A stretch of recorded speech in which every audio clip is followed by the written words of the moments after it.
That's going to actually be the gut. And so for me, the first thing to do is go and speak to a vet. I mean, there's a whole bunch of different medications or feeds that you can use as well, but I would generally go and see a vet for that. Thank you, Christian. And again, I know it's hard for everybody to... I'm being videoed by my wife teaching Barristock Junior Squad how to do stuff. You can. Hello. This is Trish. Have you met her? But I've got a thing on my nose. She's not going to come into the screen. No, she's shy. Thank you, Preachy, for doing that.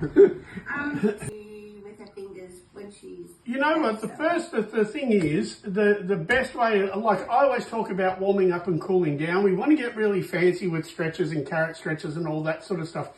But we forget the really simple stuff. So my opinion is, much like if people go to the gym, they do a light set of what they're about to do, or if you see swimmers in the Olympics, you see them just in the warm-up pool doing warm-ups, and then you see them in the cool-down pool afterwards doing a cool-down.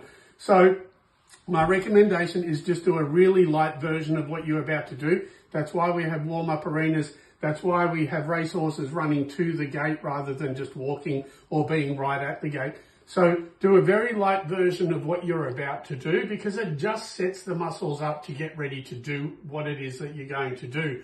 The more important part that I think is the cool down part. And so what the cool down part, if we consider that when a muscle is used, the byproduct of that is lactate or lactic acid that goes into the body. Now, if that just sits there, you're going to burn the muscles, you're going to cause injury, you're going to cause problems. So I don't look at cooling down as cooling down the muscles. I look at it as kind of like a backwash for the horse. So what we're doing is we're flushing through the lactic acid, so we don't then just leave the horse in its stall or tied up so the acid just sits there. So cool down when, like, so if you're working your horse, then go and walk it until you're breathing and the horse is breathing as normal, because as we know, like sweaty horse, sweaty rider, right? So if you've just done stuff, just walk the horse around until the horse's like breathing has become normal and yours has become normal, and just consider it as a backwash more than cooling down muscles. So they're my two keys to making sure that you keep everything soft.